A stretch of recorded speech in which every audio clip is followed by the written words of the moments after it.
I'm starting. So, hello everybody. I would like to welcome you at our talk today. And this talk is on a very specific subject, and it's a censorship.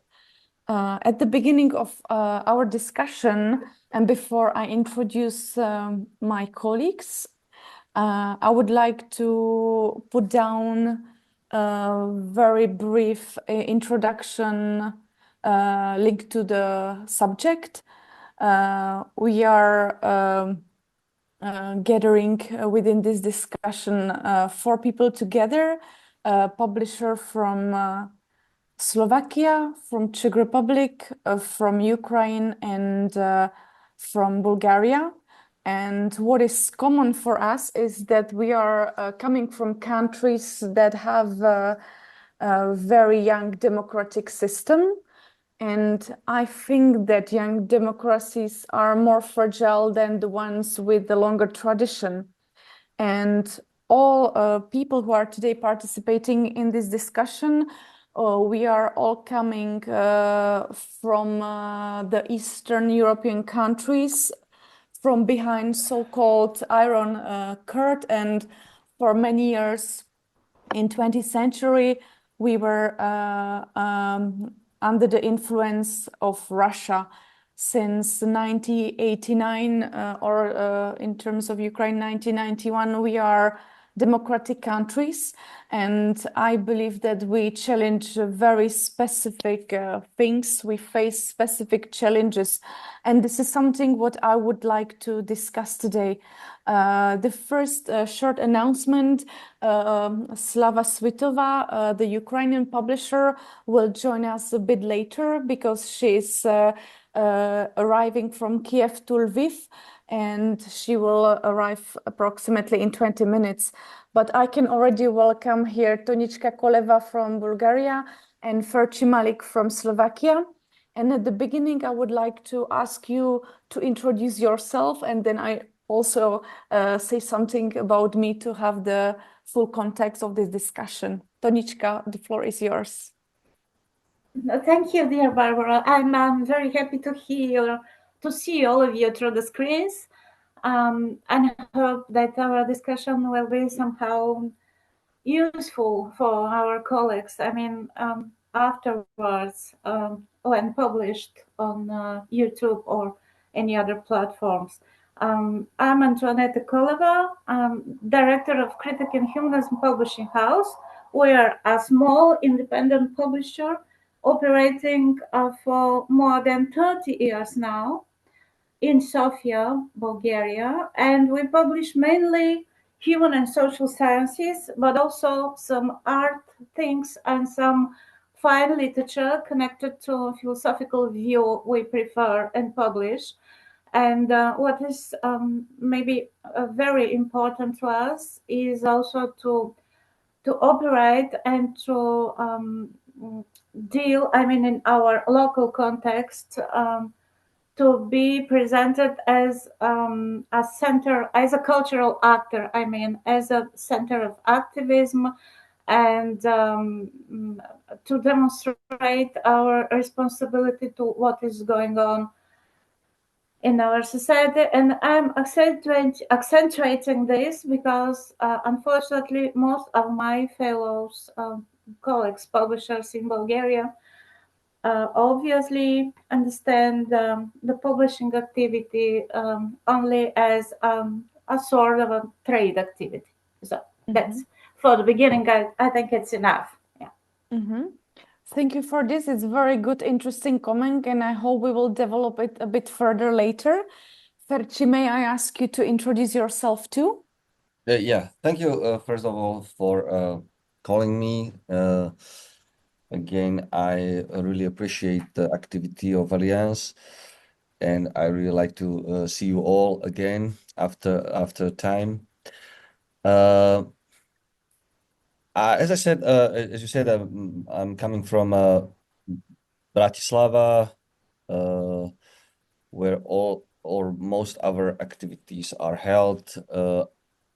We have a publishing house but we started as a like really small festival because what we wanted to put just like small publishing house all together for a couple of days to promote their work, because what we thought 12 years ago that the production of small publishing houses which we admire wasn't seen in like the mainstream bookshops or even like the bookshops.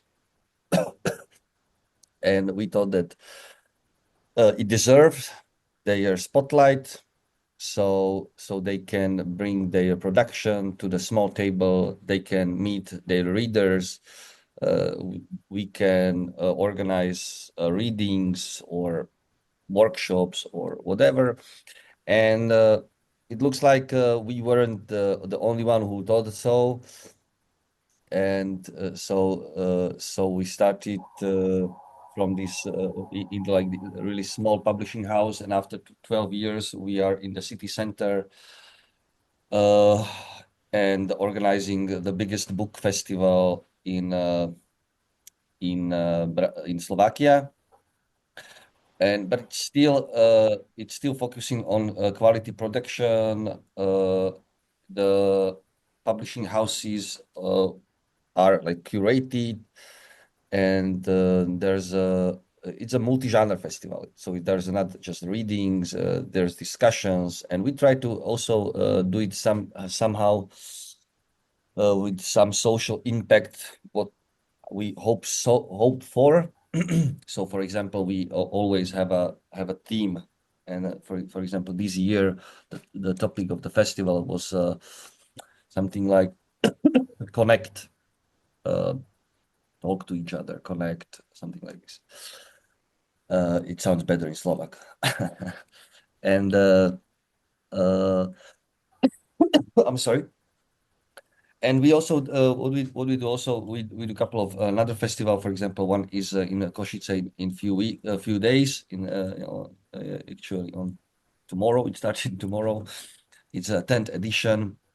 And then we have this publishing house called like this with the same name, Brak, where we where we are focusing on uh, we published picture books, the poetry, prose, some essays sometimes, and maybe another thing what we also do, we published a culture magazine called Capital, which is like critical culture magazine.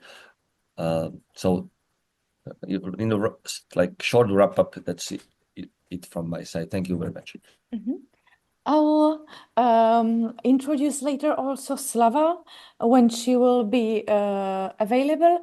I'm also publisher, and I know all the participants today through the Alliance. I'm also member of International Alliance of Independent Publishers, and I'm coming from the Czech Republic, and I'm also not just the publisher, but talking about important things such as bibliodiversity, etc. So if I could briefly describe what is also common for us is that we are kind of engaged in our countries. And I really like what you were talking about, Tony, about the focus on of some other publishing houses only on economical activities, etc. And I also like when you were, Ferci, talking about kind of engagement in different things. So my question is, so do you think is a freedom to publish in our region? Tony, you can start maybe. But I think if there's a freedom in Yes. yeah. I think yes. I don't want to exaggerate it firstly, I think. But I think also there's a big threat coming on. I'm not sure if everybody's familiar with the situation in Slovakia, but when we are talking about publishing, first we need to talk about the culture or the threat of freedom of a culture. So we have a government for almost 2 years. Actually, it's going to be in September already 2 years. And Without doubt, it's the worst government and regarding culture for sure from the independence, like since the independence, or maybe even in the history of Slovakia, maybe altogether with. Ferci, can you be more concrete? Give Yeah, that's what kind I'm. of That's what. Yeah, examples. Mhm. that's what I'm going to do right now. So our Ministry of Culture is coming from a far right party, and even she's coming from a like sector. She used to be a moderator in a mainstream television, so she doesn't have any connection to the culture at all. But she was kicked out because of her chauvinistic and racist comments from this private television, and went to a conspiracy TV or desinfo scene. And somehow she got it through really closely. She went and somehow she's ended up as a Ministry of Culture. The first speech what she had when she was announced was that we need to support Slovak culture and only Slovak culture, which was of course like perceived with like a lot of critique. But she meant it somehow, and she kept going with this kind of talks or announcements. For example, one of her in one interview she said that the white race is declining in Europe because of LGBT. So it's really outrageous, this kind of comments. And but what she also do, of course, after these comments, there was a petition, like historical record petition, which was signed by 200,000 people twice. But how she reacted was that she how to say podat trestné oznámenie. She's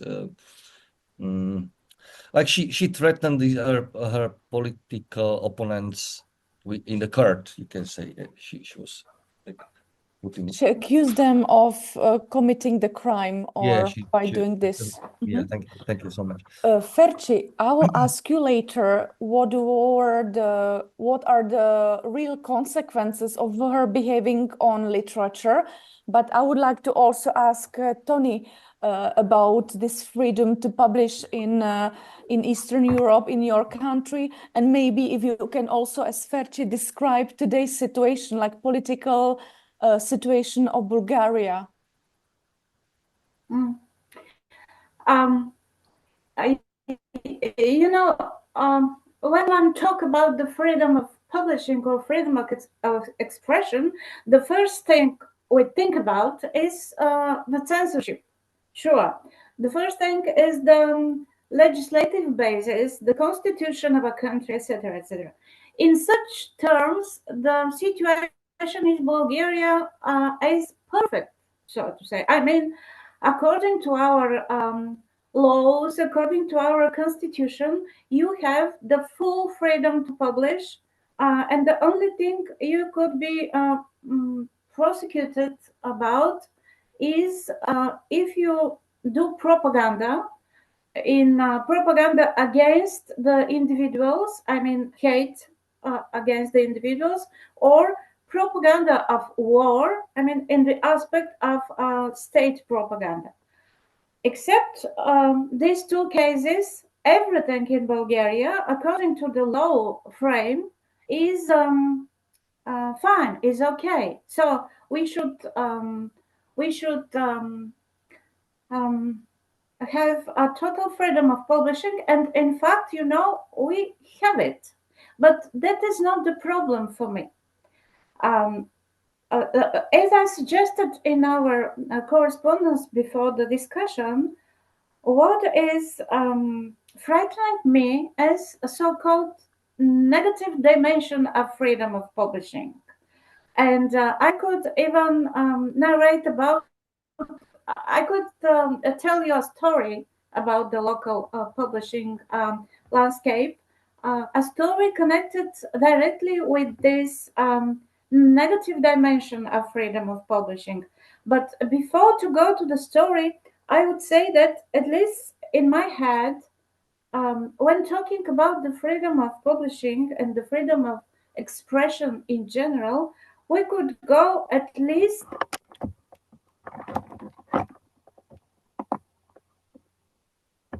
We don't hear you, Tony. Can you hear me? I cannot It's better see now. you. There, Yeah, we hear you now.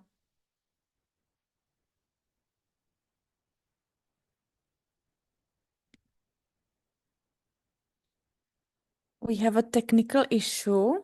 Yeah.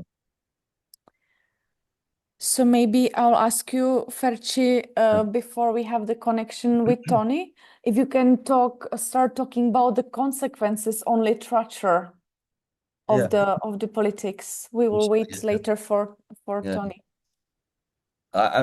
Maybe I'm sorry for this long introduction about it, but I think it's like really important to see this in the context. So maybe briefly about it, because it's really connected to the literature. It's just one of the field which is intimidated. So. So what also Ministry of Culture starting to do, they started fired, for example, the director of the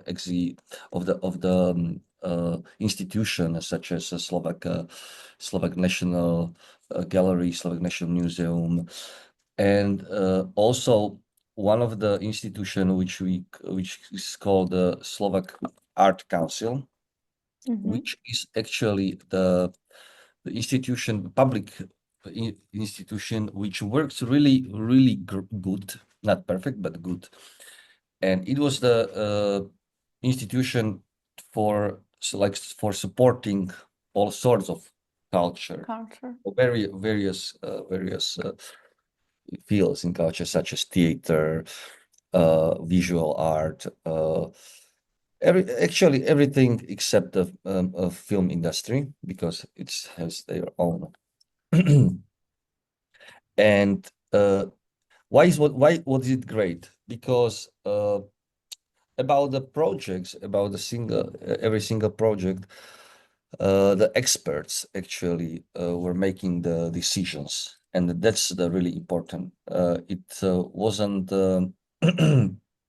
up to some individuals, but in each program you have 5 to 7 experts, literary experts, on a visual.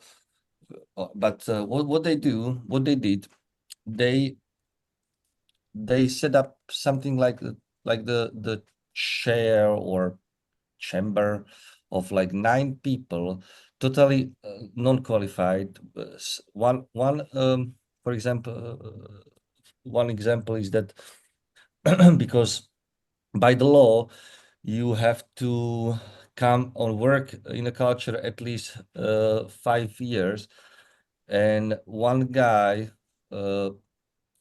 put in his CV as a culture reference that he was managing the public pool, or something like this. Or one lady was her qualification was that she used to go to she used to dance in a folk group when she was young for 3 years. It's like ridiculous. So of course it's also affecting the literature, because what they did, except the experts were making decision of the project, these 9 individuals from the from the board were making the decision about every art. So you can imagine someone, of course, nobody could be such a perfect expert and they don't have even time to read all these programs. So it's, of course.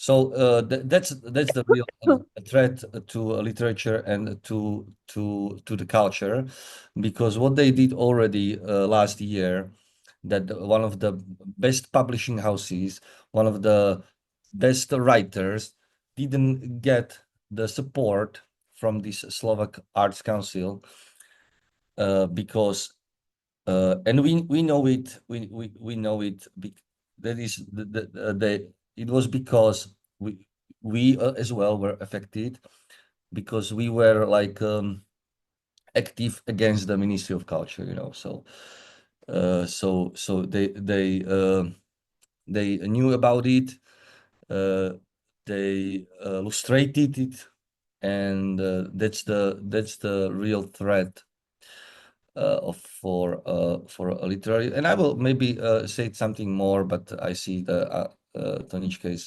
here. Maybe. Ferci, thank you for your comments. Yeah. We will continue in this discussion, and I will ask now Tony to finish her thought. That was very, very interesting. Thank you. Yeah, thank you. And I do sorry, something just happened with my computer and I just changed the computer. So I do sorry for interrupting everything. I just wanted to talk about the negative dimension of the freedom, but before that, I wanted to accentuate some things. For example, not only about the legislative framework according to which we are absolutely free to publish everything, but also, I just would like to propose to you to talk about maybe in the near future about a strange connection. It is strange just at a first glance, and this is the connection between the artificial intelligence and the freedom of publishing. Because at least in my head, there are many, many lines of possible ways, of possible aspects of thinking about how the artificial intelligence, in fact, would threaten our freedom to publish, But that is not my topic today. What is the most uh, important to me is the link between the freedom of publishing and the lying and the disinformation. I hate when lies are being told disinformations. In fact, these are lies, and I think the very health of our democratic societies and of our culture is directly connected with our possibility to destroy lies, to destroy lying, especially in the field of publishing, where we all are active. Um, and I think this problem of connection between a freedom of publishing that would be just great according to the laws of a country, and the lies, the lying, and the disinformation is also directly connected with the threat of authoritarianism. And I think this is the most dangerous thing we are living under which we are living today. And on the other side, I mean, authoritarianism, excuse me, is something that our fellows in Hungary are living under. I mean, this is something that our fellows unfortunately, in the United States are maybe threatened to start living under. And here in Bulgaria, we are in the same situation. We are maybe a sort of dictatorship is threatening us because we have a very aggressive oligarch who has been sanctioned by the United States under the law of Magnitsky and by the United Kingdom laws against corruption.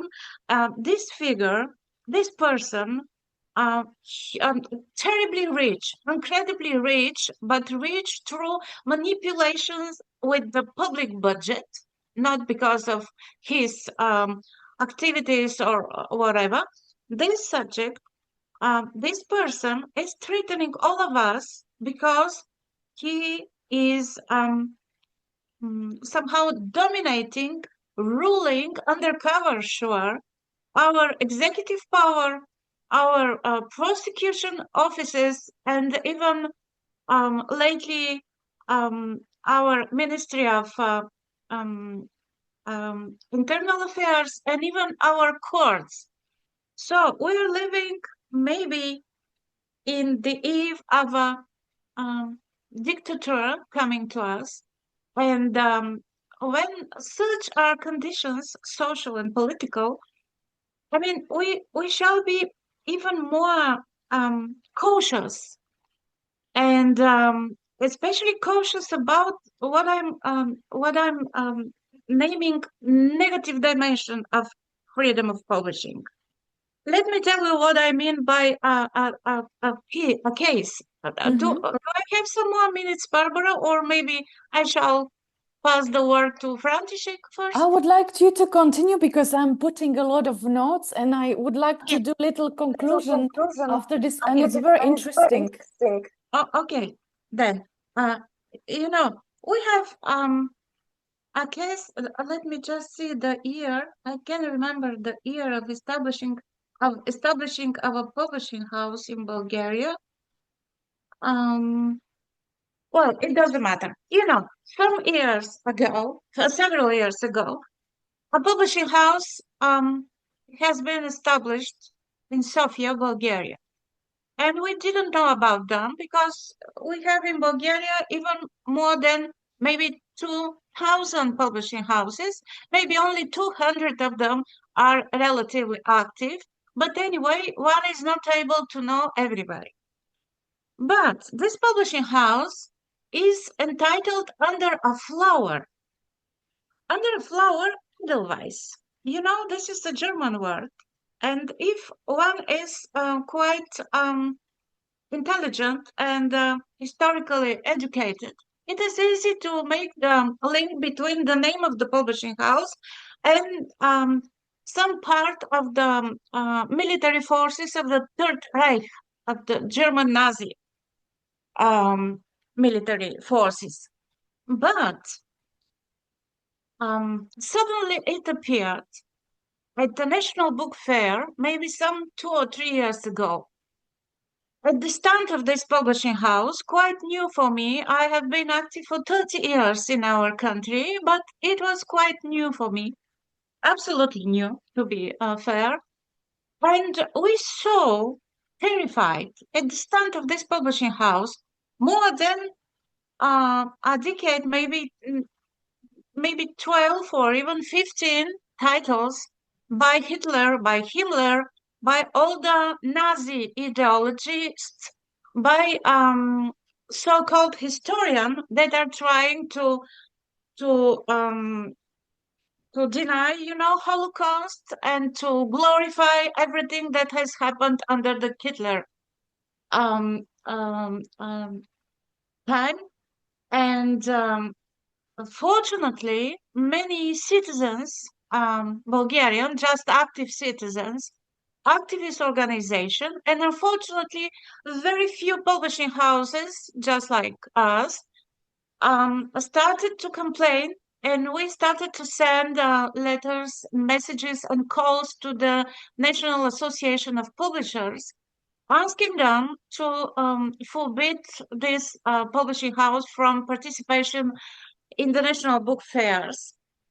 But what happened? What happened is quite interesting. You know, according to the law, according to the constitution, the Association of Publishers, they are the organizer of the national book fairs. They cannot stop anybody from exhibiting and selling their books at the fairs.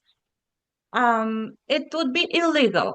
And the Association of Publishers sent a letter to the local prosecution officer and also to the National Security Services to define whether the books published under this publishing house and, you know, published with no critical notes, no prefaces, no context, nothing, published just in a form that was glorifying the Nazi authors. And you know, after asking the local prosecutor officers, offices and national security services, what do you think appeared? It appeared, according to them, that there is no problem with this publishing house. There is no problem with such type of literature. Then a relatively small public discussion in the medias, especially when the public medias, national TV, national radio happened. And I remember that I have heard during one of the discussions, I heard what the director of this publishing house was telling us. He told us um, um, with a fear that after this campaign against them, they have had more than 2 times, or I cannot remember how many times, more selling, more sales of their books. And he was quite proud on the screen of the national TV. And finally, after that, it appeared that the director of this publishing house is in fact the leader of a small Nazi political party in Bulgaria. And we started to ask ourselves whether this is a publishing house that is trying to gather people around them and to establish a party with ambitions to go to the parliament, or in fact this is a party that is trying to pretend they are just publishers. And in fact, we are absolutely powerless before them. It appeared that it is not the decisive moment is not concentrated in the laws and in the legal milieu.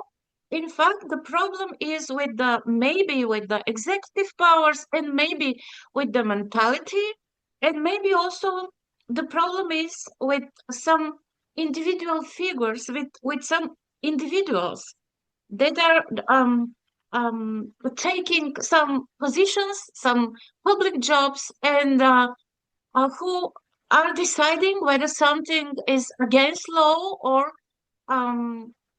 under the law with no problem, absolutely normal, unacceptable, etc. And during the last National Book Fair last December, our stand with our books, for example, by Judith Butler, by Michel Foucault, who is, the late Foucault, one of our favorite authors, is promoting, namely the necessity, the duty of a person to dare to speak the truth and to speak the truth in favor of all of the public good, our books. And next stand was the stand of this publishing house publishing Nazi literature absolutely freely, and I mean with some joyful pride that they are free to publish their books. So how to proceed in such a situation? I would need by the way, I would need your interpretations. I would need maybe your experience with analogical situations or whatever, connected with this problem, because sometimes I think we are really powerless. Though being free to publish, we are powerless when we have against us, in front of us, people and publishers who have never had interiorized some crucial human values, some moral principles. How to proceed in such situations? Tony, thank you for this interesting speech. I really believe in what you say, that as publishers, we should be very responsible and behave with responsibility to bring to the society something useful and that helps them to strengthen resilience of democratic principles, etc. For me, the sentence I said that young democracies are fragile, I think we really heard two great examples. In Slovakia, it's kind of incompetence of people who are in charge of cultures, and they are really destroying it through their incompetence. I put down the notes that really disturbed me at some point, that something like this is still happening and possible in 2025, when we all in Europe follow the similar constitution in terms of what is possible and what is not possible. And I'm really I'm shocked, and also the level of this corruption you were mentioning, or the powerlessness to stop such behaving. I'm really surprised. And again, we are destroying democracy if such things are happening. Those mechanisms are destroying it. And let me now very warmly welcome to our discussion Slava Svitova, who's got also a very challenging experience because she comes from Ukraine, and Ukraine is today under Russian invasion for many years already. Slava, at the beginning, I would like to ask you if you can first briefly say something about your publishing house, and I would like to underline the fact that you also do some activities to strengthen like women power in your country, etc. Because we were talking at the beginning of our discussion a lot about also that we are publishers who are engaged in the society. And the second question we were discussing was also if you can briefly describe today's situation in your country in terms of freedom to publish. Thank you, Barbara, and welcome everyone. I am sorry I am late, and I was supposed to find a very quiet place, but in Ukraine it's a force majeure all the time, so it's very noisy, and hopefully it does not disturb and distract from what I want to say today. I've been listening to the colleague from Bulgaria with very much great interest. What I have to say, I'm the co-founder of the only feminist publishing house in Ukraine now. It's been 5 years that we are on the market, and it's interesting to see how the story unfolds, how the society evolves, and how the reactions to women's literature change, for instance. At the same time, it is very interesting to take a look at the laws and policies and at the society's reactions to the books that are being published. I don't know where to start, so I would just begin that we're in a war, in a very brutal and existential war that Russia is waging against our country right now. And Ukraine has long known the fact that books in Ukraine are not just about books themselves, but the books are the culture, the politics, the memory, the tradition, the language, and a lot more things. In Ukraine, books were prohibited, language was erased, and it happened for many, many years up until now. So what we're facing now, in 2023, we passed the law that prohibits the import and distribution of Russian books and books that come from Belarus. And it is, well, the law protects the Ukrainian market, and it protects the flow of propaganda that has been aimed at our country for way too long. Another thing that I'm seeing, that even though we have the law, and even though we do have the freedom of speech, the publishers can publish on any possible topics, LGBTQ+, women's voices, all kinds of messages that corresponds to the democratic values, of course. The society itself sometimes is not ready to accept, tolerate, feel empathy.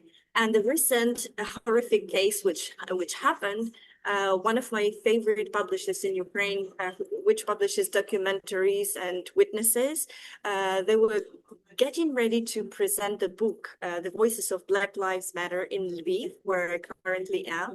And they had to cancel the event because of a lot of racist comments on the internet. At the same time, I start thinking, who are those comments? I mean, what are those people who are sending the comments? Are these just bots? I mean, or are these alive people who truly believe in what they say? If you ask me, I think that these are probably the money, because you can buy a lot of things by paying the money, but you can't buy the freedom, you can't buy resistance. That is why what I see from the practice we have in Ukraine, that, well, this particular presentation unfortunately was cancelled. But there was another case earlier where the publisher was presenting the LGBTQ+ book. They changed the location because the smaller bookstore refused, because of those dangerous things that might happen, that armed people might come and cause some harm. So they shifted the location to the bigger bookstore, which had to hire guards and protected the event. So that's like, we see the culture growing. At the same time, you know, there are racist comments, and I see that some of the people still have to learn to grow and evolve together with with the publishers. I mean, you have to build yourself, you have to grow yourself, you have to ask, what am I as a human being can do to become better? Because, for instance, in Ukraine, the reputation, the institution of reputation is very important nowadays. We've had some very big scandals when the publishers, I don't know how this happened, but they happened to publish the book by the Russian, which was previously, for instance, the rights were sold to Russia, or the author was somehow connected to Russia. And instantly, a lot of activists, a lot of readers, a lot of, I mean, democratically thinking people, they made a storm, and the books were sent to shredder. They were not sent for sale. So my point is that it's good to have the law, but the law does not guarantee freedom as long as you live in a society of people who do not fully understand what democracy is, and what resilience is, and what propaganda is. So in what we do as a practice in our publishing house, we do not just organize a presentation of a book to buy. We tend to organize an event to discuss, a presentation, a discussion, something around the topic, because this, educating people and, putting the seeds of truth in their mind, no matter how solemn it may sound, it plays the crucial role nowadays. Because indeed, the books that we publish in Ukraine, these are not just books, they become indeed the weapons. At the same time, when we talk about the freedom to publish, it's dangerous physically to stay in Ukraine. There's no safe place. You never know whether you will be killed, whether the production plant will be destroyed. For instance, as it happened in Kharkiv, one of the biggest publishing plants were totally destroyed by the massive bombarding attack by the Russian drones and missiles. So the publishers sometimes cannot print because they literally cannot. They don't have the tools, they don't have the venue. At the same time, in the conditions that we are working, I see that the energy of the community, of the publishers, the energy speaks volumes for the creativity, for the will to fight, for the will to carry on. And I like this tendency, because I know that Ukrainian land, we have a very deep culture.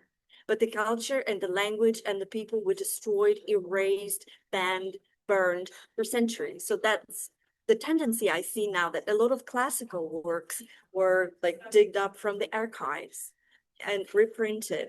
We have a lot of reprints. We have a lot of autofiction. We have a lot of memoirs. We have a lot of stories about the war, witnesses, and a lot of genres to offer, which I think is very optimistic, because in this case, I see the diversity, because in this case, all the voices are heard. And of course, we do prohibit Russian language works, because it's not a matter of censorship. It's rather the matter of survival, unfortunately. And we even like to see how how the society evolved. We have this special events or special actions, I don't know how to say that, when we gather the Russian books and we then send them for the recycling. And a lot of people actually participate in such events. They bring books, they clear the bookshelves at home, and that is the act of protection, the freedom of the Ukrainian publishers, to my mind. Yes. Slava, thank you for this impressive speech. And I have it already when Tony was talking, and now it came to my mind for the second time. It's a very provocative question. But recently I was working on a book with the Czech philosopher Alice Koubová, and we were discussing resilient society and the mechanism to help democracies to survive. And we spoke with one specialist on a hybrid war, and he told us that democracy is very weak in terms of that we are too free and the question is, do you think, and this is the question for Tony, for Slava, and for Ferci too, do you think this kind of censorship, and it's a very provocative question, but I think it's important to pose this question, if the censorship is kind of strategy to protect the democracy? Do you agree with this? And maybe Slava, you can start, and then Tony, I will ask you for the answering the same question, and Ferci too. Barbara, I would be very happy to live in a country without any censorship. But unfortunately, I live in the middle of the genocidal war, and we are trying to survive every day. We are very tired, and there are multiple, I don't know, creative ways of how to keep your sanity clear. You know, it's not even the physical body, but your sanity with all the situation of the world, etc., etc. So my word would be like this: in times of danger, when the statehood is in danger, and when we see the aggressor is pulling and investing so much money into propaganda and into destroying our culture, language, everything, we are forced to impose censorship because that's the way to survive. For instance, the first thing the Russian soldiers do when they come and occupy territories, they burn libraries and books, and they bring Russian teachers, they bring Russian language books. And that's the strategy the enemy is imposing. So I'm thinking and asking myself, so what is the strategy we should be imposing? Our aim is not to destroy Russia as culture. Our aim is to survive as a state. And our aim is to protect what is ours. And that's a different thing, I think. So in peaceful times, question of censorship would be a totally different point of discussion. But right now, unfortunately, that's the need. Yeah. Thank you for setting this answer in specific context. Tony, maybe can you react to this? Because I think it's also linked to the subject you were talking just a few moments ago too. Mm-hmm. Sure, yeah. Slava, first, I would like to tell you that we are with you. We support you with everything we could, and we will do that. So keep going. We are with you, and you. Everything will be finally fine. I'm sure, absolutely. Hugs through the screen for you and all of your Ukrainian colleagues.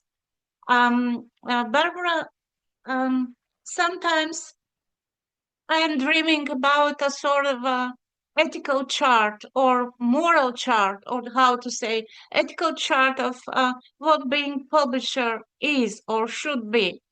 But at the same time, I'm quite old, and I know that this is too romantic, and that there always will be people, publishers, that would never need such an ethical chart, would never sign such a chart, would never follow such a chart.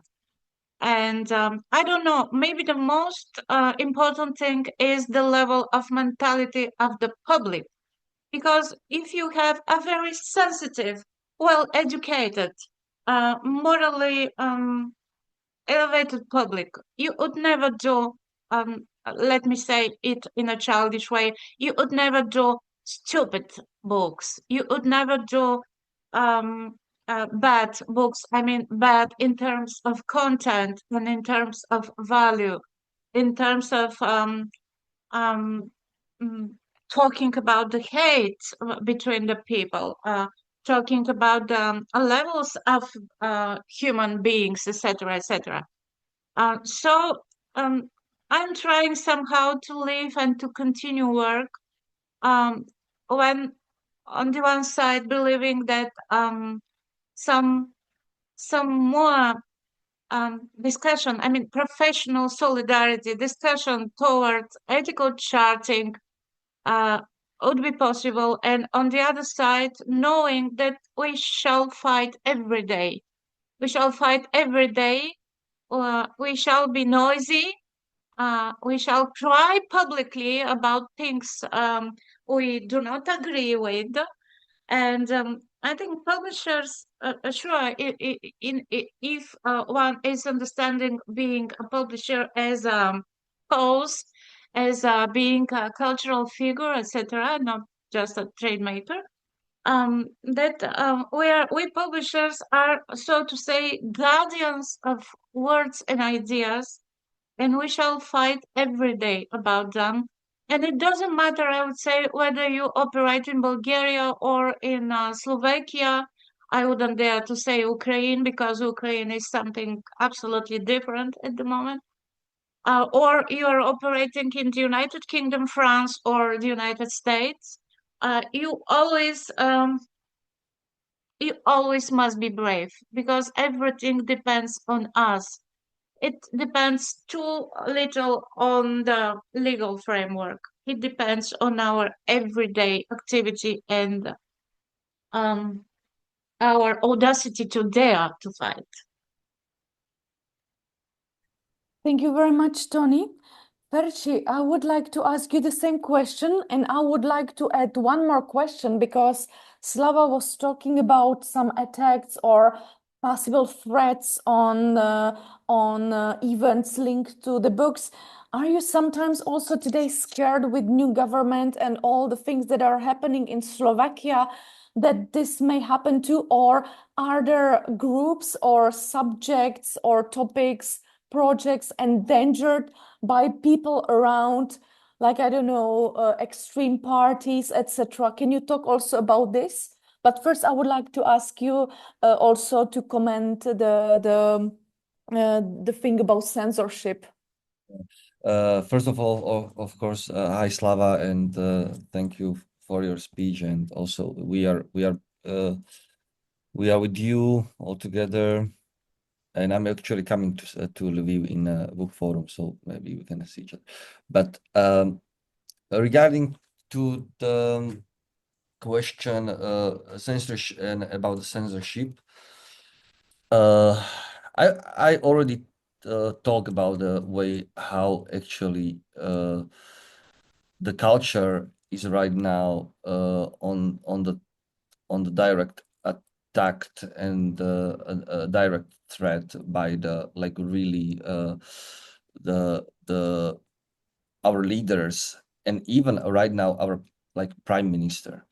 Our prime minister right now is like really attacking sometimes the even the like artists, because the partner of the biggest his opponent, the leader of opposition, she's a dancer, so she make these comments such as like, what's this?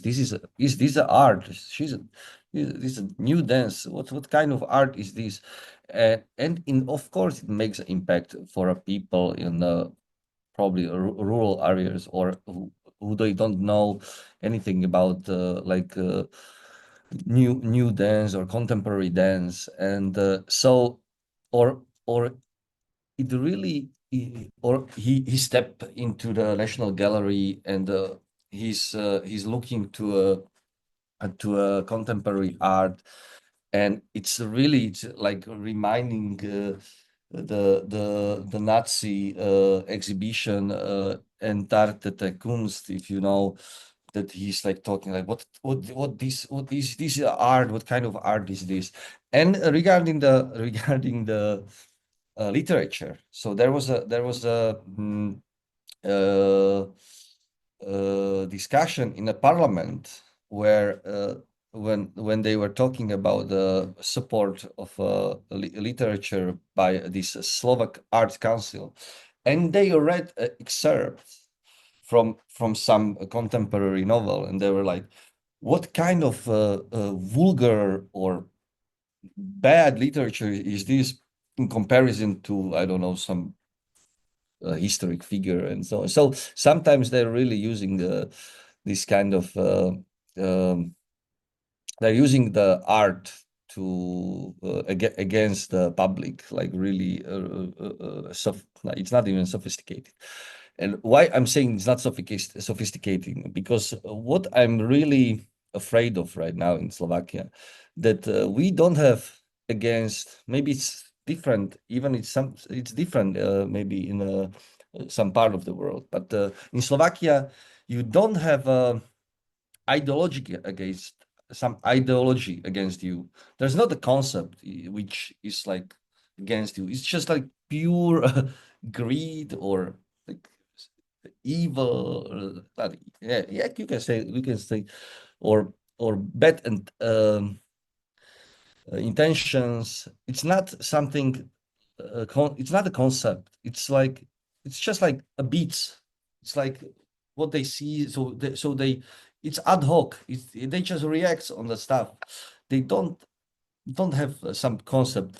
So so that's the worst thing. That's the worst thing. Of course, and they're using their power to censor it because they're taking over the support of literature. So that's their tools to go against. And when you are asked about the expose maybe some events and if their attack of if we are under attack. I mean, we still live in a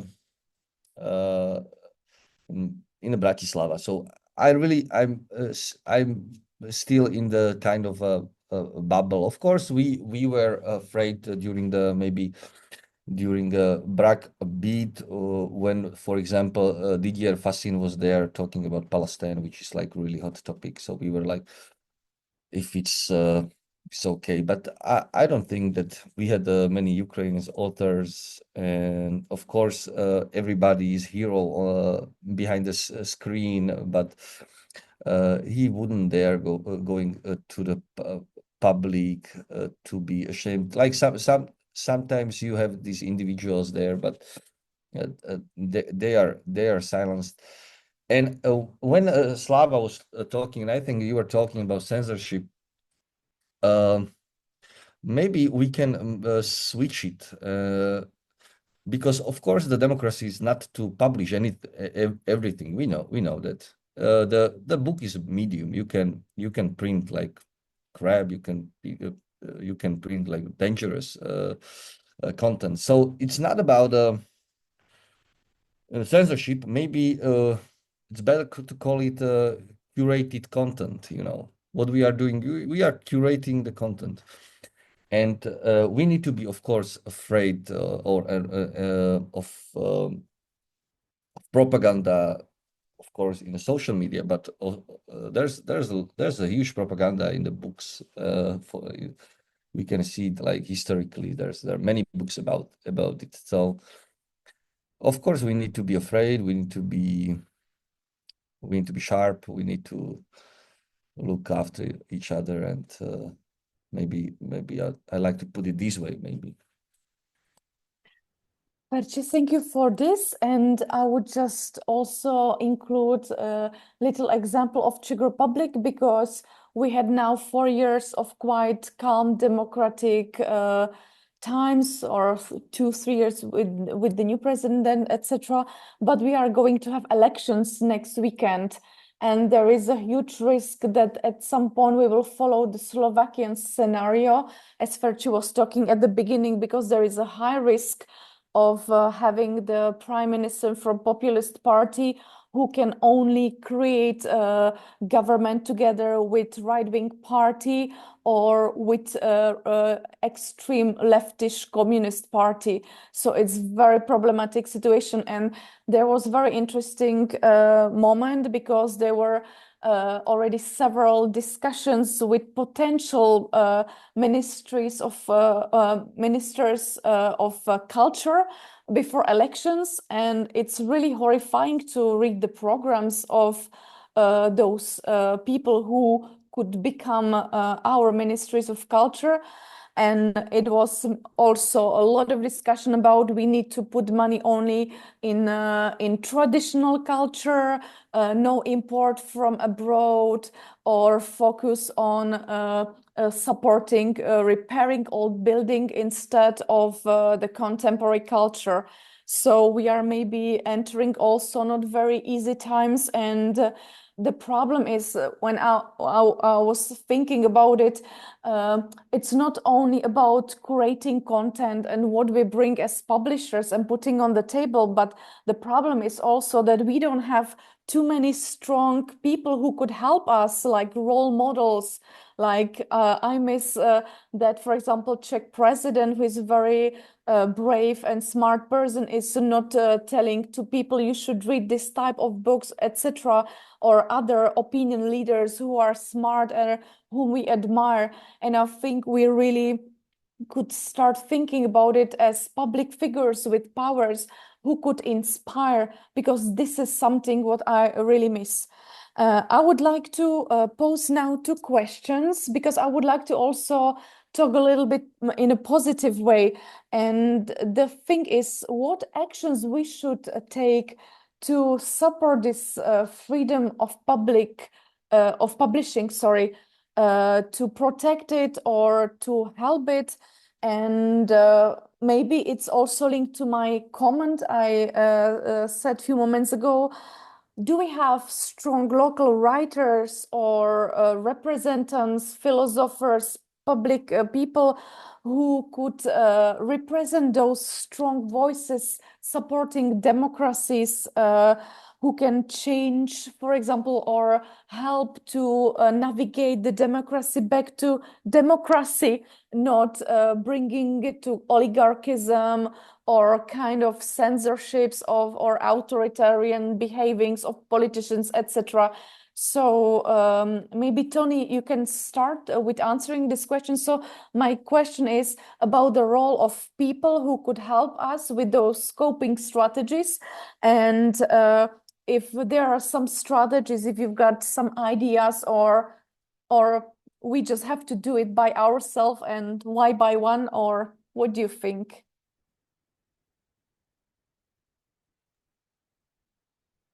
I have always been thinking that the solidarity is most important thing. I mean, in such type of things and fields of living. And before talking about the role of the local cultural influencers, so to say, I would like to share with you an idea I have. Maybe you know, just like me, that um, there exists an award, one of the so-called British Book Awards. There is an award about freedom in publishing, and I don't know whether the award is annual or biannual. Anyway, but I also know about the fact that I think the International Publishers Association, or maybe I'm wrong, correct me if you know, but there is another award about freedom of publishing, freedom of expression um, by the Publishers Association. And I have been thinking why our alliance, why we um, mm, maybe we could think about establishing a sort of internal forum of talking about the problems of freedom of publishing, censorship, hard cases we don't know how to react to. Maybe it is too much to think about our own award for freedom in publishing. Although maybe some of us do need such an award just in order to get more, so to say, moral forces to continue fighting for the good things we hope for. This is just one of my observations I wanted to share with you.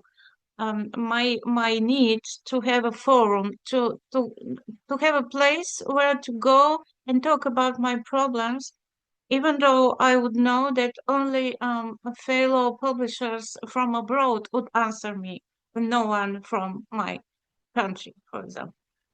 As for the help coming from local cultural influencer figures of writers, etc., etc., you know, um, maybe it would be good to rely on local cultural figures, but my practice, our experience, the life we live have, or they have shown me that it's better to rely on yourself, unfortunately. It's better to rely on some small number of like-minded fellow publishers locally. And that is why, by the way, that was among the reasons for me personally to get into the alliance. I mean, to get in contact and to become a member of the alliance. The need to be supported by colleagues from all over the world, because I know very well our local figures, writers, artists, etc., etc. We are not perfect. No one between us is perfect, but maybe my disappointment is a little bit bigger than my hope, as far as the local figures are concerned. Tony, I'm sorry for this. I still believe that in Czech Republic we are more gathered, but maybe it's just a sort of naivety. I'll be like, it will disappear at some point too. Thank you for this. What about you, Slava? I've been listening to Antoinetta, and I do believe that the network of publishers, readers, a community of thinkers and activists coming together, uniting around the values that they believe in, is the turning point towards success. Because, for instance, in Ukraine, it's very easy to to become a very much promoted public figure, but the other day you say something wrong and you get destroyed by the social media. I mean, this institution of reputation is so hard in Ukraine, you can't even imagine. The people are watching you constantly, your every single step. Whatever you say against the country or whatever you do is wrong, your reputation is going to be destroyed. So for me, it speaks volumes, because that's the power of the community. And from what I see, no leader's opinion is so much important as the opinion of the smaller group, which forms the taste, which, for instance, tells this is a good book, go and read that, or this is a good discussion, or please follow this person on Instagram because he or she says something interesting on, I don't know, on the war, on the democracy, on the society generally. So 2 points for me: uniting and forming a network of publishers, not against each other, because we basically have nothing to divide. The more various books appear on the market, the better for everyone, because we can serve to any reader's taste. There's nothing bad in that. And educating the reader and putting this reading culture high and educating from what I see in our country is a lot of critical thinking. It has to be educated. A lot of critical thinking. Thank you. This is also a very important comment. It's something what we should learn when we are kids still, since we are maybe 5, and we are not good in it in my country. neither do we are.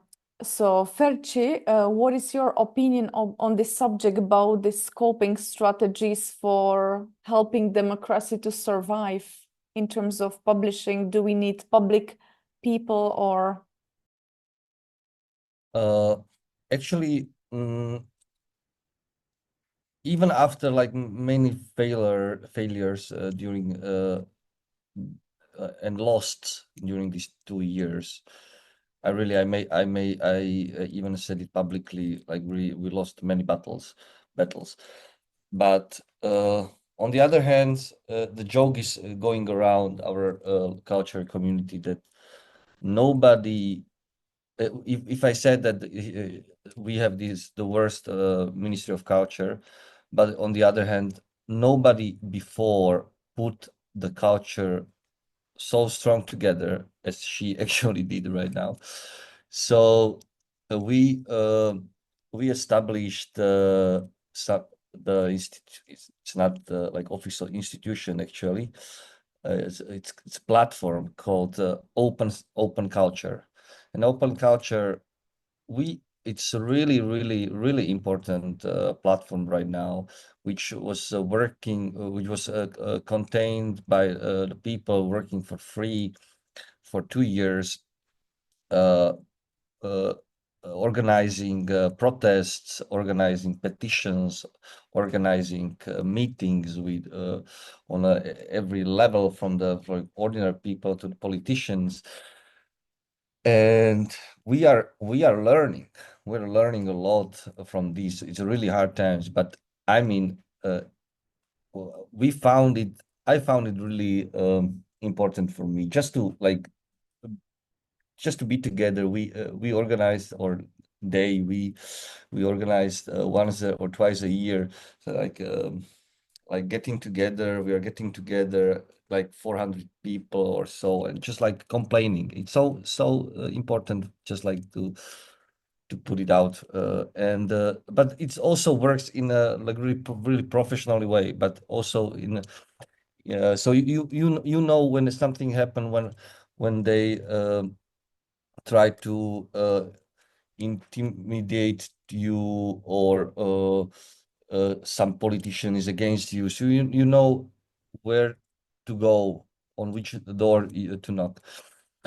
So for me, like creating alliance platforms right now in Slovakia, it's really crucial. But what I really see as a threat or right now, and when we are talking about democracy, and we see that everywhere you look, we are kind of living I would say dark times, and the institutions are not so strong as we probably thought maybe before, like a couple of months, years ago. And it's like frontal attack of enlightenment, of rationality. Like we wouldn't think that somebody would argue about the vaccination like 1 year ago, and then you have ministry of and dealing with the pandemic in Slovakia or in the US, and saying all sorts of things which like scientific people like already proved. So this is something we need to establish, something which shouldn't be like shaken. We need to have like some basic ground, and I think it's time to somehow recreate the democratic values, maybe recreate the humanity. I'm hoping still. I have a great hope in a like humanity. So I don't know what will come, but I think that something need to come. We need to challenge ourselves. We need to demand the impossible. We need to have a bit more uh political better maybe political imagination, just like thinking somehow out of the box, and really fight our enemies and just say it loudly, like fighting fascists all over again. Percy, thank you so much. And before we give also a bit of few minutes to our listeners, I would like to pose last one question. It's maybe again a little bit provocative, but I think it's also kind of nice question. Um, I consider myself, and maybe you have the same sensation, that when we are from Eastern Europe, we have a bit more difficult path to enter the big book markets, that it's not always very easy. And sometimes we are a bit invisible because we are not from France or from Britain, like from big languages also. Our languages are minoritized and it's not always very easy. But my question is, what we could bring to other countries from our own experiences. What are our strengths? How can we enrich the, even call it the global culture, narrative, storytelling? What is inspiring? Maybe Slava, I'll ask you first. Yes, thank you for the question. I've been thinking about that as well, what could we bring to the table apart from, witnessing of the war and fighting the hard lesson to keep the democracy alive and to keep the statehood of our country. And I figured out what that is. That's the creativity. I do believe that creativity is always about the freedom. The one who is a slave is unable to create because your mind is locked, your body is locked, you are in a cage.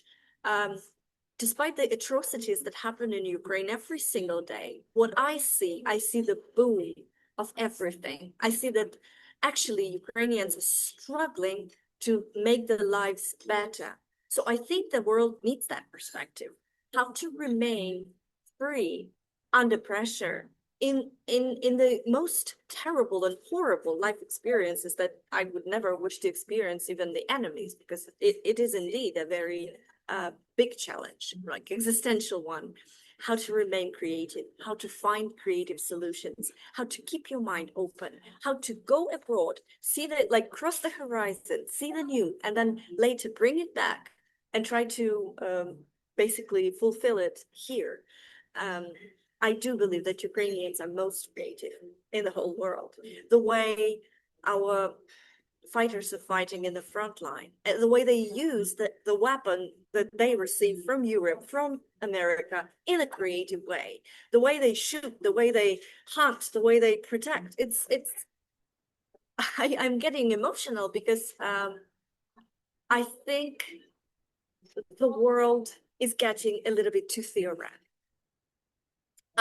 We've been a long time listening to the men and women who were trying to teach us the principles of democracy on paper, and who were trying to speak about the special values on paper. And this is bare minimum. This is the theory. Whatever we do the field work. We are covered in dirt, in blood, and at the same time, there's something alive. We carry the light, and this is what we are ready to share as long as the world is ready to listen. Thank you. Slava, thank you. This was very powerful. I'm also very moved, and thank you for this. You are really very, very, very brave. Tony, I would like to ask you now what you would tell us.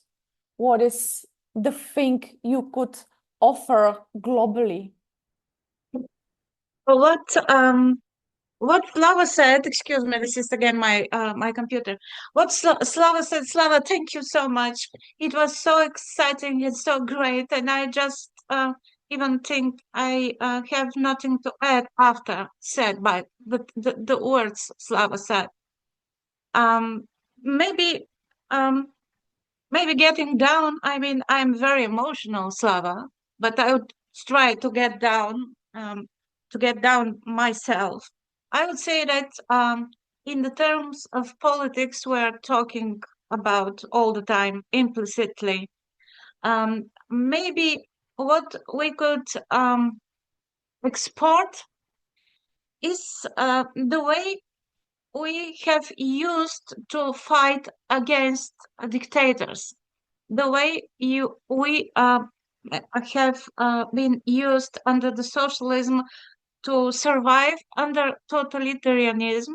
And maybe a so-called West, I hate these huge abstract terms, but I would say that so-called high developed West lost a lot because of not asking us to share our experience, how to live and how under totalitarianism and how to fight against them. So this is what we could export. I mean, stories about the resistance, stories about surviving and getting higher and higher.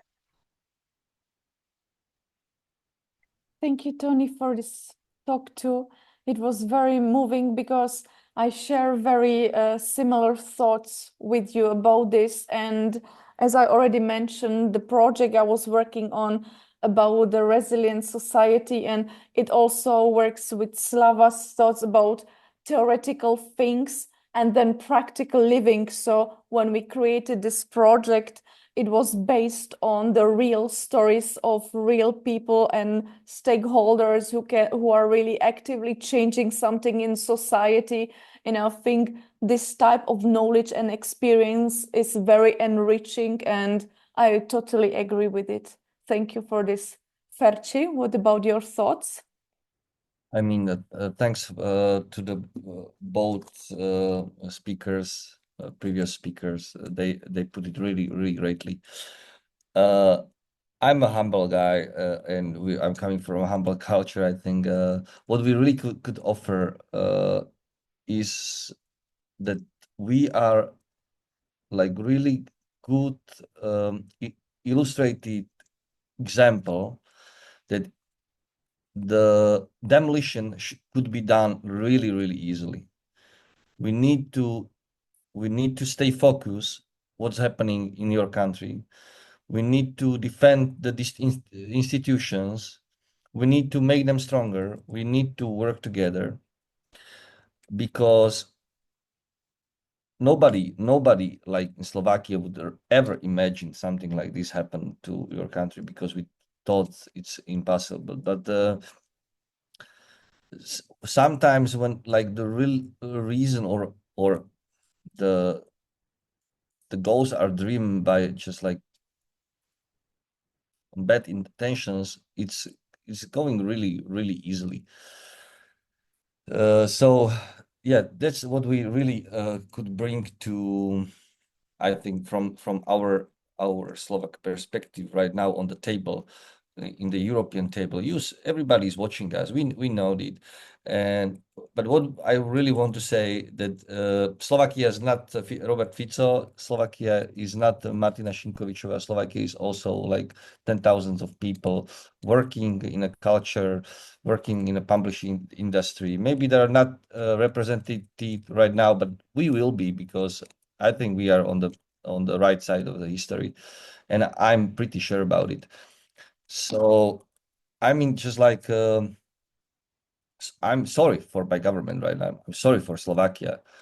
I'm sorry towards Ukraine, what we are doing. I'm sorry for meeting Vladimir Putin. I'm sorry for this. But we are not Slovakia is not just like this. So I just want to express this. Yeah. Thank you very much, Ferci, too. It's very important to always remember that people who are elected are not always representing the real human beings in the country. So this is very important. Thank you for this. I would like to offer us like 1 or 2 more minutes. If somebody's got the question, please raise your hand or just pose the question. It's the best time now. And if not, I would like to thank to all of you. I would like to thank you, Slava, even in very difficult conditions, you could make it.